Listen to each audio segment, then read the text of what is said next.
All right. So I will talk about Otto Laske.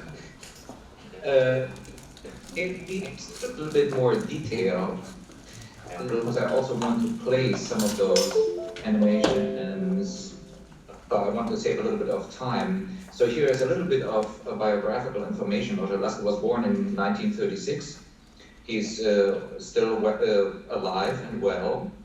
He lives near Boston. He earned a PhD in philosophy, supervised by Adorno. He studied composition at the Frankfurt Musikhochschule and later at the Academy of Music in Darmstadt. Was a Fulbright Scholar in the US at New England Conservatory. Was invited by Gott König. Laske taught and studied at the Institute of Sonology in Utrecht from 1970 through 1975.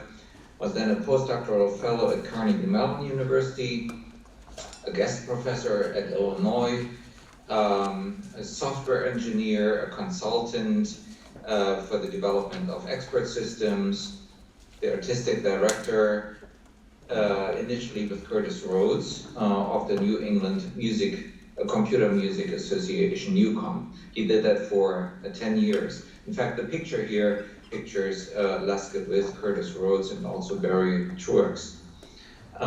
He earned another doctorate in 1999, a doctor of psychology, and he founded the Interdevelopmental Institute for Advanced Coaching and Cadre Education, focusing on dialectical and thinking and transforming organizational cultures.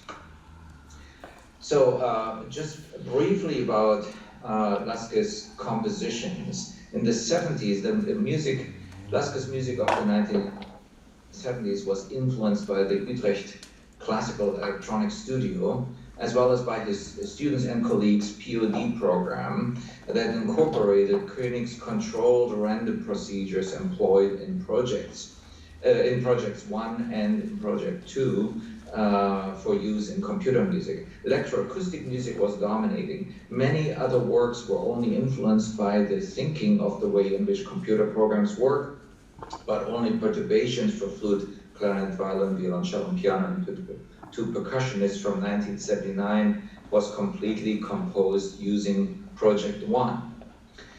In the 80s, Laske wrote music for tape as well as instrumental and vocal compositions, whereby Project 1 was the grounding synthetic program for all compositions.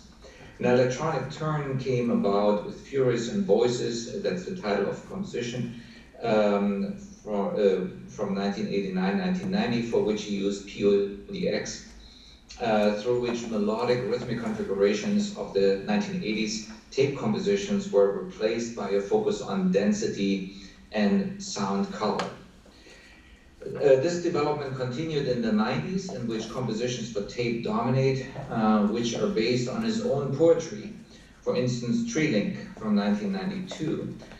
Here, for the first time, Laske composed with the help of Kuma, an icon-based orchestral language for designing digital instruments and entire orchestras, able to read numerical scores that function as the syntactic basis of a sounding composition. Laske's instrumental works often show differentiated sound color counterpoint, which is also effective with vocal parts, while a cappella works frequently show harmonic experiments. In tape compositions of the 1970s and 1990s, a primary interest in sound is dominating, while the tape compositions of the 1980s are rather contrapuntal. For Laske, music is primarily a lyrical expression to which epic and dramatic elements are subordinate. In his music, in its variety of personal expression via new technical means, or it is a new personal expression via new technical means. It strives for expression through constructions that are created rich in relations to sound and meter. Laske uses score synthesis for notated music as well as for tape compositions, which are based on sound synthesis. Hereby, the most important step is the process of interpreting numerical data.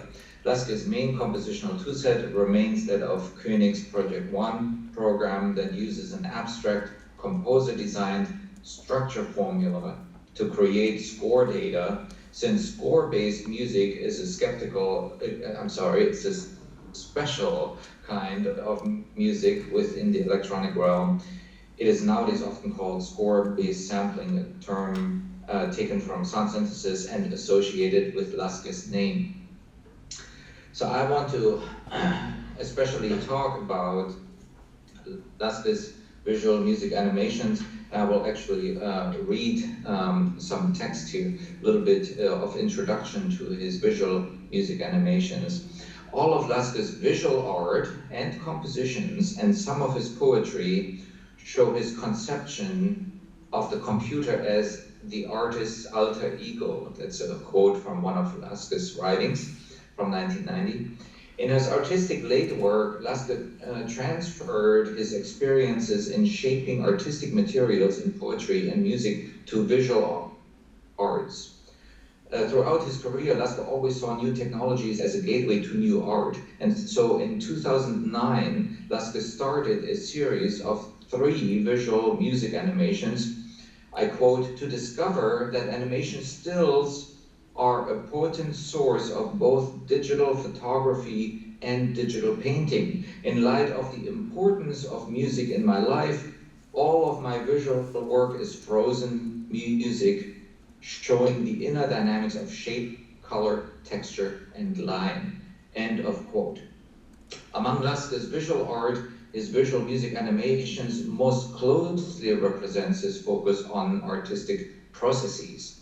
Not only is the crossing painting, drawing, photography, collage, and animation, but the animation processes are in the center of visualizing Laske's computer music, because all of his visual music animations are based on his own electronic music as well as his own poetry.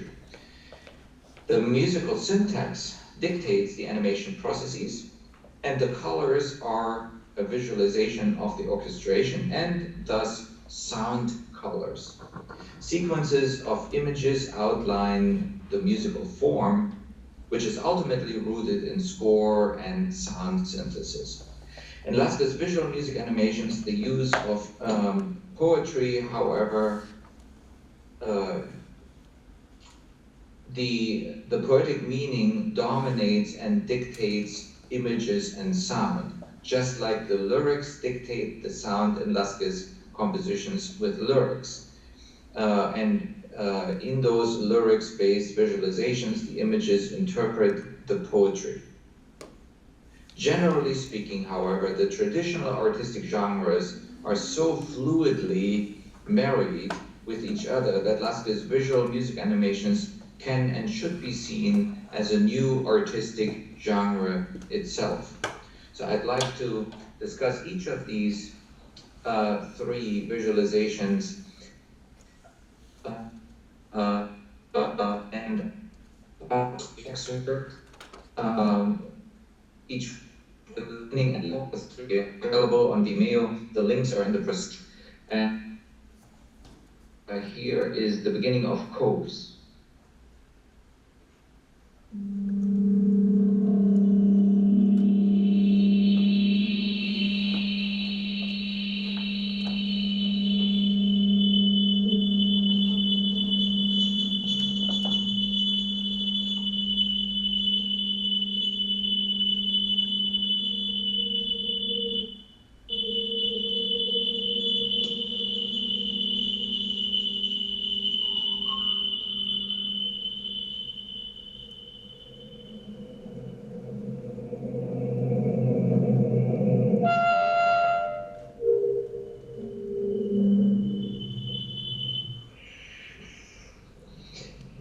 May I ask if the sound is coming through okay?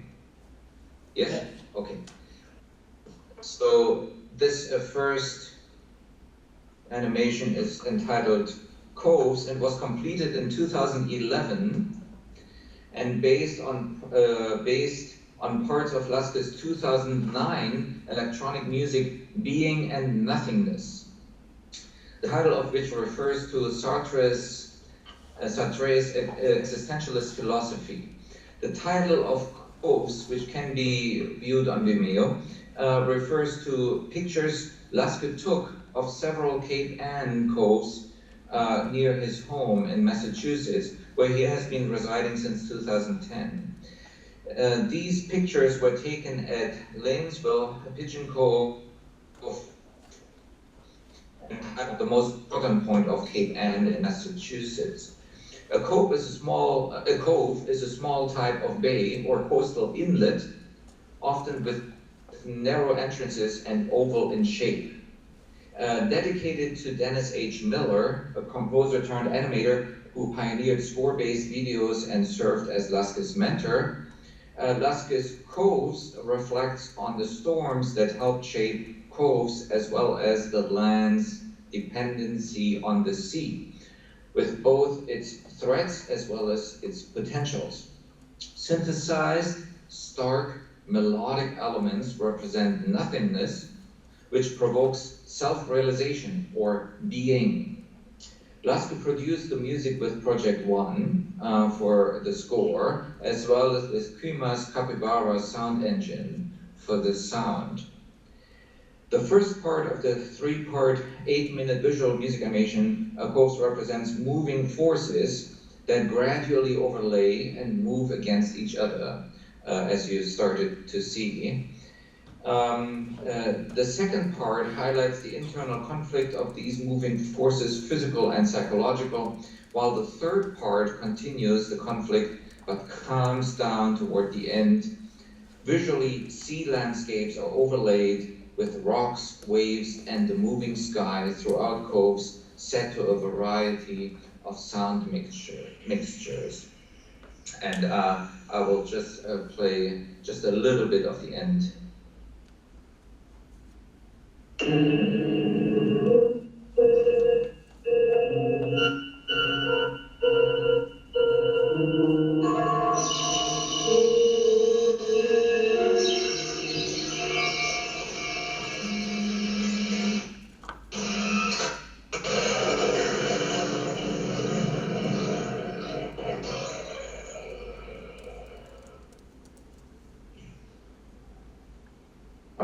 I will move on to the next one, Treeling, and let's watch first just the beginning of it. This is Treeling from 2012.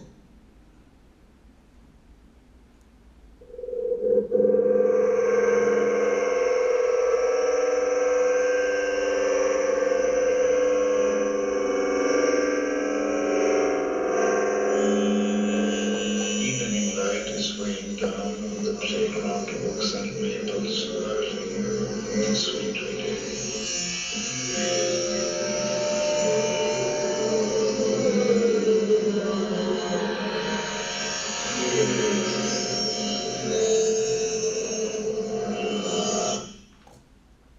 So, unfortunately, only very short excerpts.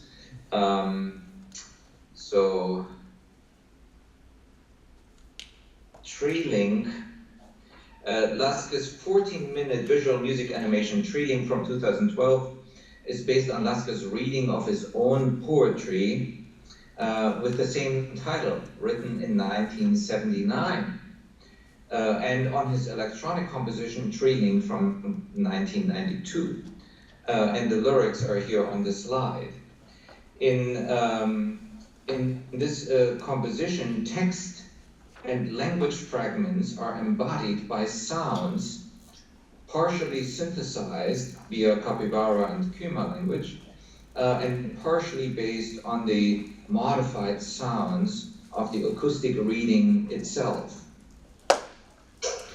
Treeling addresses the topic of aging in 5 parts. Laske states about his use of collages, I quote, "My use of collages in this animation is intentionally painterly. The movement of the images is closely allied with the flow of sound energy, and it is this alignment that for me is a must in visual music," end of quote. Trees play a central role in the imagery, as the poetry refers to a wooded area near Laske's former residence in Needham, Massachusetts. And here comes just the end of it.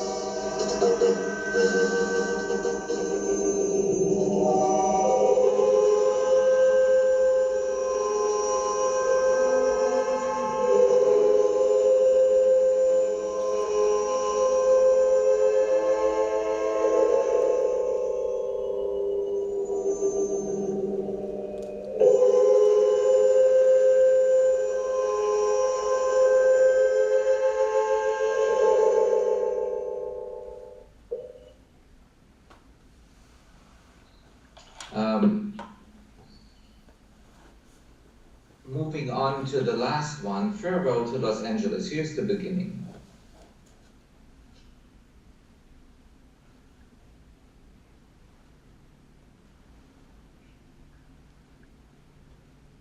As winter, spring, and tender May are here, have come overnight. How do you know, my love? But surely, she said, they must. As for winter, we have had it too long.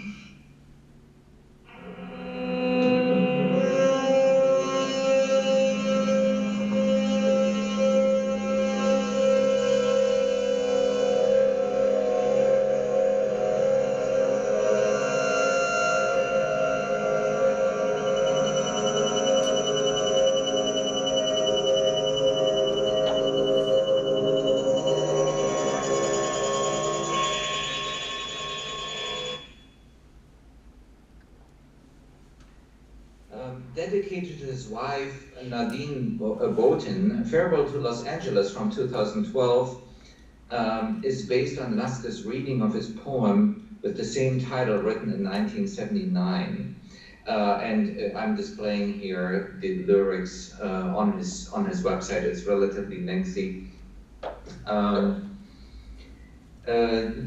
poetry is centered around love and the music used from several of electronic music compositions. The Messiah in memory. Message to the Messiah from 1978, which was composed at the Electronic Studio at the University of Illinois, was the first piece in the Needham series and is Laske's only synthesizer music, based on a recorded improvisation of a Buchla synthesizer with Naturesque imagery, especially of the sea and of birds. Memory from 1988 is the fifth piece in Laske's Needham series, which was composed to celebrate his mother's life. Originally a traditional score composed with predefined progression rules, Memory was orchestrated with Dean Wallraff's polyphonic digital synthesizer DMX 1000. Last but not least, Laske used two pieces from Trilogy, which was composed in 2001, Erwachen and Ganymede, in which tone colors, sonic qualities are the central focus. Among all three of Laske's visual music animations, Farewell to Los Angeles contains the clearest form of poetry reading and imagery.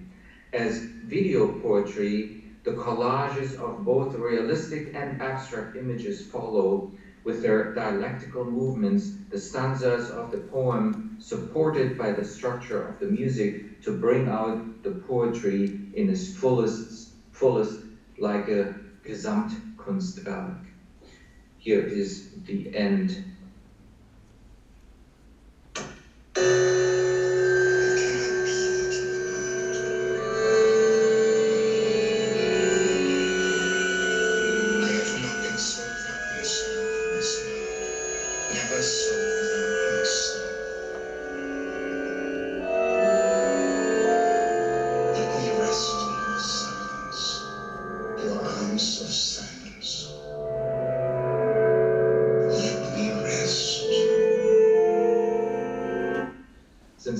of time, I will come to an end here with my final remarks. Laske's visual music animations best represent his entire artistic and scholarly work, musical competence and performance activity, as well as musical artifacts, are to be examined in their polarity, which means that the examination of musical artifacts has to occur not only in themselves, but also with regards to their underlying competence and performance, manifest in real-time compositional processes. Music is a series of tasks of which cognitive structure and processes are to be explored. To have developed such a methodology is the result of Laske's research in linguistics, but especially in psychology, computer science, and artificial intelligence. Music is understood as a cognitive achievement which requires, in order to understand it, a structural as well as procedural analysis of tasks. Thus, dialectical thinking, with its distinction between structure and process, as well as the emphasis on work in real time, are central categories in Laske's work, and his visual music animations exemplify them in the artistically broadest way. Thank you very much for your attention.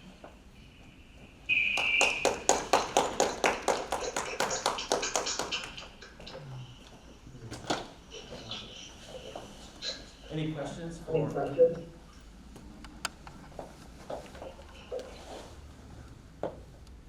And our virtual participants can also ask a question if you are there and you have a question. I don't necessarily have a question, but I think one of the most striking things about his biography is such an unusual, long and complicated life, following so many disciplines, and essentially almost, in essence, starting over in his late 60s with completely new endeavors is kind of remarkable that he would start this visual music journey so incredibly late in life, and of course after pursuing a PhD in psychology in the 90s when he was already, frankly, an old man. So it's kind of unusual life. It is, but it is also, I see it as a continuation, because he started out in philosophy with dialectics, with Adorno, and all of his work is dialectical, and he always used the arts to express himself. But in fact, I have not really talked about his scholarly work. He's actually most famous as a scholar and the founder of cognitive musicology, but always being interested in processes. That means how, and not, let's say, the composition process, but not, let's say, how we look at a draft of a composition and then reconstruct a process, but processes in the sense of what is the composer thinking in the process of writing a composition. And this emphasis on processes can be seen in all of his work, but most strikingly in his visual music compositions.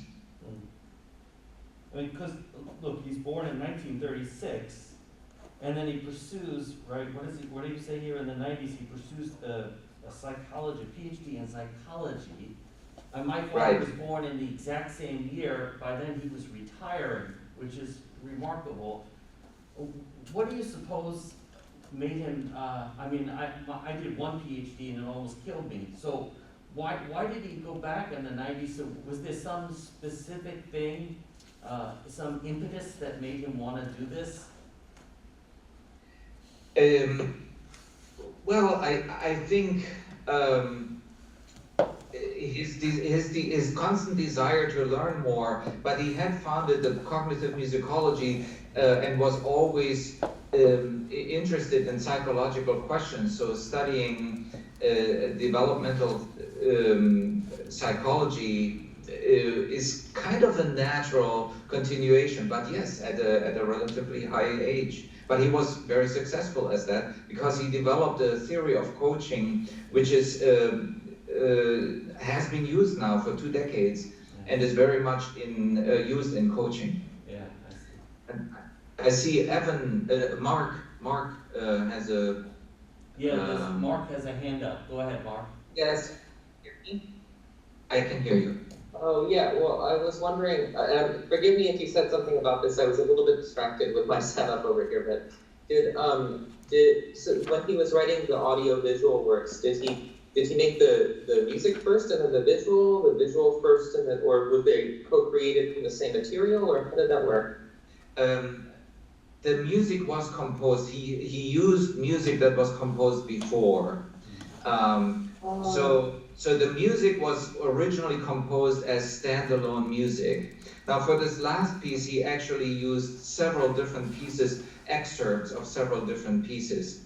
And so he basically added the visuals. And the visuals are mostly photographs that he took and some of the drawings. And then he used some software to create animations, and he used the music that existed before, and for 2 of the 3 visualizations he used poetry that he had also written before. So he kind of combined the 3 arts together. He kind of added the visuals, but it created really something entirely new.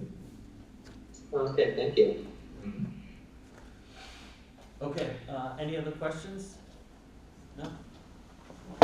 Okay, great, thanks so much. Thanks, Thank you.